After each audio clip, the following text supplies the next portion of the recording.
कार्यक्रमका अध्यक्ष महोदय, सबै आदरणीय सहभागीहरू, आज वास्तवमा कुनै विषयवस्तु राखेर अन्तर्क्रिया जस्तो त लागेन, तर महत्त्वपूर्ण विषयहरू आइरहेछन्। आज यो अनलाइनको चाहिने अनलाइन पोर्टलको सुरुवात गर्नुभयो अशोकजीले, र एउटा ठुलो मार्क्सवादी विश्वविद्यालयको अभियानमा लामो समयदेखि जुट्नु भएको छ। हार्दिक बधाई छ, शुभकामना छ, यसको सफलताको कामना गर्छु। र यो साँच्चीकै कुनै दिनमा राज्यले यसलाई मान्यता दिएर कानुन बनाएर एउटा मार्क्सवादी विश्वविद्यालय बनाउने दिन पनि आउनेछ जस्तो लाग्छ। विगतमा मार्क्सवादी विश्वविद्यालयबाटै उत्पादन भएका अथवा मार्क्सवादी विचारका अनुयायीहरू सरकारमा पालै पालो थुप्रै बेला गए। त्यो मार्क्सवादीहरू सरकारमा नभएको एकचोटि मात्रै होला, नत्र एउटा बिउ भयो भने केही नभए भइरहन्थे सधैँ। तर त्यस बेला बिपी कोइराला स्वास्थ्य विज्ञान प्रतिष्ठान ऐन आयो, त्यो चाहिँ बनाइयो। तर पुष्पलालसँग सम्बन्धित कुनै विश्वविद्यालय अथवा त्यस्तो छैन, कानुनले बनायो। वास्तवमा बनाउनु पर्थ्यो, तर यो अभियानले लामो रूप लियो भनेपछि हुन्छ वास्तवमा जस्तो लाग्छ। बोल्ने कुरा र गर्ने कुरा फरक हुँदो रहेछ। मलाई राजनीतिमा प्रशिक्षण दिँदाखेरि सबै एउटा कुरा नेताले भनिरहनुहुन्थ्यो, पढ्ने अर्थ्याउने व्याख्या गर्ने त दुनियाँमा सबैले गरे, तर अब चाहिँ के हो भने विद्वानहरूले बदल्नुपर्छ दुनियाँ भनेर मार्क्सले भन्दै त्यो कहिल्यै छुटाउँदैन। कसैले छुटाएन त्यो त। त्यो पूजा गर्दाखेरि सबभन्दा पहिला गणेशको गर्दाखेरि मङ्गल भगवान विष्णुबाट सुरु गरे जस्तै त्यहीबाट सुरु हुन्थ्यो। अनि हुँदै हुँदै हुँदै हुँदै हामीले त धेरै प्रशिक्षणहरू पायौँ। जनवादी केन्द्रीयताका कुरा खुब हुन्थे, आत्मआलोचना कुरा पनि आलोचना आत्मालाई खुब हुन्थ्यो त्यो बेला। अब त थाहा छैन कस्तो धेरै वर्ष भयो र हुन्थ्यो। र वास्तवमा विश्वविद्यालय राज्यले रिकग्नेसन गर्ने ठुलो कुरा रहेछ। मलाई थाहा छ 27 सालमा म 5 क्लास पढ्दाखेरि महेन्द्रमाला भन्ने, तपाईँहरूले कसैले पढ्नु भयो 27 सालमा मैले महेन्द्रमाला भन्ने किताब थियो, त्यसमा डाक्टर सुनायत सेन भन्ने एउटा पाठ। त्यो डाक्टर सुनायत सेन मलाई 4 वर्षे गुरु हुनुहुन्थ्यो, बेला बेलामा यजमान गर्न जानुहुन्थ्यो, उहाँले मलाई पढाउनु भयो त्यो। र मैले अनि बच्चामा पनि सोधेँ, यो गुरु यो कम्युनिस्ट भन्ने त कुरा आयो उहाँ चिजको यस्तो यस्तो भन्ने, कम्युनिस्ट भने के हो गुरु भनेपछि उहाँले यस्तो मिठो जवाफ दिनुभयो। मैले उहाँलाई अस्ति पनि भेटेँ, तपाईँले मलाई कम्युनिस्ट बनाउनु भयो, कम्युनिस्ट बन्न चाहिँ सकिनँ, तपाईँले बाटो चाहिँ देखाउने आओ गुरु भने। अनि उहाँ हाँस्नुभयो।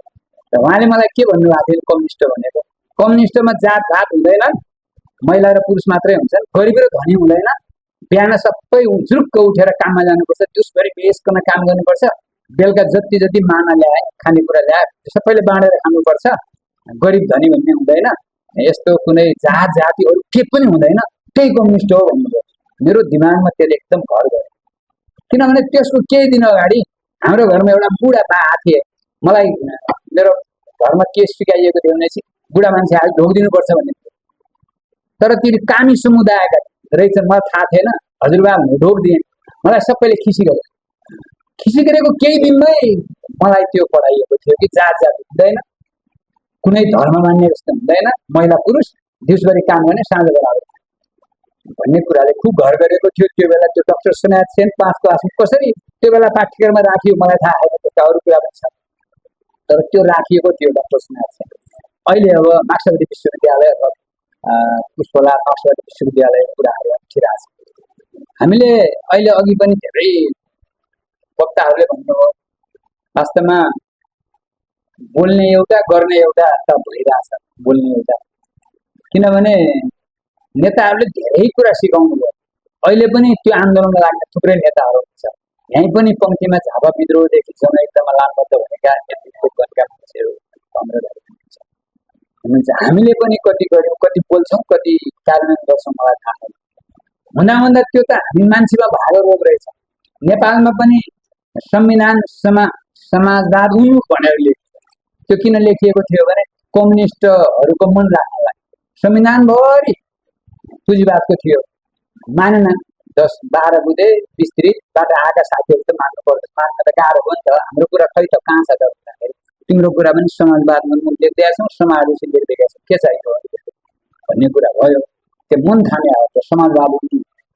तर त्यसको संविधानको पाठबाट अर्थ्याउने हो भने संविधान अपूर्ण हो त्यो, किनभने कुनै पनि संविधानले म अपूर्ण छु भन्दैन। तर हाम्रो संविधानले म अपूर्ण छु भने के लेख्यो भने म समाजवाद उन्मुख हुँ, समाजवाद उन्मुख कार्यमा पुरा भयो भने त्यस बेलामा पूर्ण संविधान। अहिले त म समाजवादतिर गन्तव्यमै छु। तर तर हामी कहाँ जसले समाजवाद उन्मुखको एजेन्डामा समाजवादको एजेन्डा ती मान्छेहरू अहिले पनि समाजवादलाई साझा एजेन्डा बनाएर कस्तो समाजवाद चाहिने त्यो अगाडि बढ्न तयार छैन। समाजवादलाई गणतन्त्रलाई केन्द्रबिन्दु राखेर साझा एजेन्डा बनाएर त्यो अगाडि बढ्न तयार छैनन्, किनभने सबै आफ्ना आफ्ना गुट आफ्ना आफ्ना परिवेशबाट अगाडि हिँड्दैछन्। जसको कारणले गर्दाखेरि अघि रामप्रसाद सरले भने जस्तै जिउँदैमा बनाएको सिनो खान त गिद्धलाई पनि देखिने लाग्छ भन्ने कविता त अहिले मात्रै होइन, त्यो बेला पनि विश्व कम्युनिस्ट आन्दोलनको एकदम एउटा स्थितिमा पुगेको बेला एनिमल फर्म्स त संसारमा सबभन्दा बढी पढेको पुस्तक होला सायद, धेरै मान्छेले पढ्ने पुस्तक मध्ये एउटा हो एनिमल फर्म। त्यो बेला पनि लेखेको थियो, नलेखेका त होइन। अहिले पनि त्यो चाहिँ आइरहेछ। अहिलेको सबभन्दा तपाईँको मैले के देखाएको छु भने अहिलेको राजनीतिमा कम्युनिस्ट विरोधी तरिकाबाट अगाडि आएको छ। अब कम्युनिस्ट विरोधीबाटै अगाडि आइरहेको छ, ठ्याक्कै त्यही किसिमले आइरहेको छ। यो बेला पनि चेत खुल्ने होइन, यो बेला पनि यहाँ जस्ताहरूको चेत खुल्ने होइन, कहिले खुल्दैन। तर म एउटा दावाको सामु छु, अब तपाईँहरूको चेत खुलेको केही हुन सक्छ। यो चाहिँ निराशा चाहिँ होइन। अब नयाँ युवाहरूले केही गर्न सक्यो भने हो। युवाहरूमा कस्तो समस्या पर्यो भनेपछि युवाहरूमा वर्ग सङ्घर्षको चेत एजुकेसन त्यो देखेन र त्यो पटक्कै छैन। अब त अवसरको कुरा छ, स्वाभाविक पनि हो। अब त सुशासनको कुरा छ, विकासको समृद्धिको कुरा छ, त्यो कुरा ल्याइरहेको छ युवाहरूले। तर त्यो कसमाथि भन्ने भएको छैन। अब हेर्नुहोस् अहिले अब खोलामा बसेका सुकुम्बासीहरूलाई बर्खा रातमा उठाइँदैछ, त्यो वास्तवमा सिरियस कुरा। संविधानमा के लेखेको छ? आवासको हक सुनिश्चित गर्छ राज्यले भन्छ, आवासको हक सुनिश्चित गर्छ। हजारौं मान्छेलाई विचलित पार्यो, हजारौं मान्छेलाई विचलित पार्यो। सेपरेसन अफ पावर भनेको संसदीय व्यवस्थाको आधारभूत कुरा। सेपरेसन अफ पावर, एकले अर्कालाई नियन्त्रण गर्न हुँदैन राज्यका हन्दमा। तर सरकार यस्तो बन्यो अहिले, त्यसले आफै न्यायाधीश बनाउँछ अनि आफ्नो भने फैसला गर भन्नेतिर लाउँछ। सरकार प्रभावित, संसद उसका खेताला जस्ता पिए जस्ता लाग्छ, जे भन्यो त्यही गर्छन्। म बस्दिनँ त बस्दिनँ, मलाई कसले के नाप्छ हेरौँला भनेर उड्दियो। कसले के गर्नु, केही न केही संसद। हामीले बुझाएर पढाए त संसद बनेको त प्रधानमन्त्री लिडर हो नि, पार्लियामेन्ट सबभन्दा ठुलो मान्छे हुन्थ्यो, किनभने सबै बहुमतले बनाएको मान्छे हो त्यो पार्लियामेन्ट। तर त्यसलाई पार्लियामेन्टलाई खेसरीका दाल पाउनु पुछे, केही मतलबै छैन त्यसको। भनेपछि यो जुन ढङ्गले अहिले अराजक स्थिति जुन बनेको छ, वास्तवमा योजनाबद्ध तरिकाले कम्युनिस्टलाई सिद्ध्याउनु। विगतमा देखि त्यही देखियो, कुनै नेता राम्रो हुँदै हुँदै हुँदै हुँदै गयो भने अन्तिममा फेरि कता हो कता। अस्ति मैले एकजना बुढा नेता हुने बेला उहाँकै नाम लिएर मैले नेपाल कम्युनिस्ट आन्दोलनमा म पनि कम्युनिस्ट लामबद्ध धाम है उहाँहरूलाई भने, तपाईँ जस्तो बुढो मान्छे एउटा पार्टीको नेता के बसिरहनुहुन्छ, तपाईँ के महामन्त्री सहामन्त्री भन्नुहुन्छ? तपाईँ र तपाईँ जस्ता बुढा नेताहरू अब प्राधिकार बरु एउटा टिम बनाउनुहोस्। नेपालमा कम्युनिस्ट आन्दोलनको अब कसरी अगाडि बढ्ने भन्ने एउटा दिशा बनाउनुहोस्, एउटा खाका लेख्नुहोस्, तयार त्यहाँ पो बस्नुहोस् त, युवाहरूलाई दिनुहोस् न। पार्टी त सङ्गठन त युवाहरूले चलाइहाल्छ नि भन्ने कुरा केहीले गरिएको छ। त्यसकारण के भनेपछि अहिले एउटा एकदम ठुलो अप्ठ्यारो स्थिति चाहिँ छ अहिले कम्युनिस्टहरूलाई नेपालमा। तर पनि नेपालको कम्युनिस्ट प्रभावित जनता चाहिँ छ, कम्युनिस्टबाट प्रभावित एउटा लहर जनतामा छ। प्रत्येक कम्युनिस्ट पार्टीका सङ्गठनहरू छन् तल तल, भलै ती सङ्गठनका प्रमुखले डोजर चलाएर खाइराख्ने त्यो आफ्नो ठाउँमा छ त, वडा अध्यक्ष भएर है। तर पनि सङ्गठन त छ।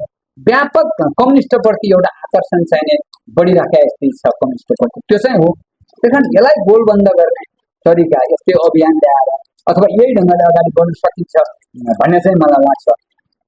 अब म यसबाट यसले भनेको छ आफ्नो उद्देश्य मैले हेरेँ यसको उद्देश्य सक्सेस हुनको लागि एउटा पहल के गर्नुपर्छ भनेर मलाई के लाग्छ भने साझा एजेन्डा तय गरेर ठुलो ठुलो घेराभित्र एउटा एजेन्डा तयार गरेर सक्नुहुन्छ भने एउटा फोरमहरू बनाउनुहोस् नेपाल कम्युनिस्टहरू त्यो सबै मिलेर त्यो सङ्गठन आफ्ना त्यो बर्मजियाका पेडा पसल त ठिक छ थाप्नुहोस् चलाउनुहोस् त्यो केही भएन कि तर के भने चाहिँ साझा एजेन्डा पनि ती पेडा पसलले गराउनु पर्छ कमसे कम के साझा एजेन्डा हो ल संविधानमा समाजवाद हुनु ठाउँ त दिएको छ त्यो पनि अब खान्ला किनभने उदारवाद अहिलेको सरकारले भने हामी त उदारवाद हो हामी त बजारमुखी हो भने सोझै भने त संविधानमै लेखेको कुरो कन्ट्राडिक्ट गर्ने बोलेर अब त भएको पनि किनभने अहिलेको सत्ता दलालको छ भन्छन् अहिलेका कम्युनिस्ट नेताहरू सबै सत्तामुखी भए कोही पनि सत्तामुखी भए सरकारमुखी भएर पदमुखी भए हामीलाई प्रशिक्षण दिँदाखेरि सत्ता भन्दा सबै भ्रम भनेर पढाएको होइन सत्ता हो नि हाम्रो लागि त कम्युनिस्टहरूको आधारभूत कुरा त जनताको पिपुलको सत्ता हो नि सरकारको सत्ता भन्दा अघि सब भ्रम सत्ता नै हो मुख्य कुरा सत्ताको लागि लडे त क्या बात भन्थ्यौँ नि सरकार र पदको लागि र हामी प्रधानमन्त्री हुने कुराको लागि लडेर लाज मर्दो गयो त्यसकारण के भनेदेखि अब यो साझा एजेन्डा भनेको समाजवाद हुनसक्छ कस्तो मोडेलको गणतन्त्र हुनसक्छ सामाजिक न्यायको कुराहरू हुनसक्छ राष्ट्रियताको कुरा एकदम अप्ठ्यारो हेर्नुहोस् अहिले संसदमा एमसिसीलाई पास गर्न आवश्यक थिएन अपर कर्णालीलाई पास गर्नु पर्थ्यो संविधानमा लेखेको कुरो प्राकृतिक स्रोत भनेर तर उनीहरूकै मान्छे अदालतमा छन् अदालतले अपर कर्णालीको कुरो पास नगरे पनि हुन्छ भनेर फैसला गरिदियो त्यही हो नि एक्जिक्युटिभ प्रभावी जुडिसियरी गरिदियो अब एमसिसीलाई पास गर्न जरुरी छैन कोही भने एमसिसीलाई पास गरिदियो केही संसद भनेपछि त संसद पनि दलाल पुँजीवादको हातमा छ स्वाभाविक छ अहिले पनि त्यही त्यस कारण के भनेपछि त्यो अब साझा एजेन्डा भने राष्ट्रियताको एजेन्डा भने ठुलो एजेन्डा सबभन्दा खतराको स्थिति छ यो एकदमै खतरा छ हामीलाई अहिले अन्तर्राष्ट्रिय परिवेश पनि त्यही किसिमले आइराखेको छ त्यस कारण यो हो यी साझा एजेन्डाहरू बनाउनेतिर घचघच्याउनेतिर यो अभियान लागोस् भन्ने म उहाँहरूलाई शुभकामना दिन्छु र सबै तपाईँहरू सबैलाई अघि नै झलक्क भनिहाले तापनि तपाईँहरूलाई आउँदै चेत खुल्छन् भने मैले भनेको थिएँ त्यो नेपाली कम्युनिस्ट पार्टीहरू पहिला नेकपा भन्ने थियो त्यो अप्राकृतिक गठबन्धन थियो होइन त्यो स्वाभाविक अहिले पनि अप्राकृतिक गठबन्धनको सरकार छ यो पनि त्यस्तै हुन्छ त्यो देखिहाल्छ त्यो बेला अप्राकृतिक गठबन्धन थियो र तिनीहरू जुटे तिनीहरू फुटे त्यही केही थिएन अब अहिले पछिल्लो चरणमा आउँदाखेरि किनभने त्यो गठबन्धन सिंहदरबारको कुर्सीलाई सरकारलाई हेरेर बनाएको थियो सत्तालाई हेरेर बनाएको थियो